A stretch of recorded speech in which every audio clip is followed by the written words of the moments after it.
اللہ عز و جل اس کی حاجت پوری فرماتا رہتا ہے۔ ہمارے پیارے نبی صلی اللہ علیہ وسلم نے فرمایا، بندہ جب تک اپنے بھائی کی حاجت پوری کرنے میں رہتا ہے، اللہ پاک اس کی حاجت پوری فرماتا رہتا ہے۔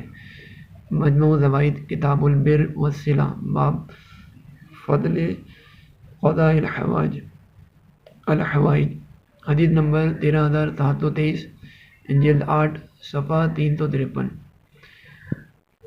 تو جس مسلمان سے ہو سکے اپنے مسلمان بھائی کی جس ریاض سے مدد کر سکے، ہر جائز معاملے میں مدد کرنی چاہیے،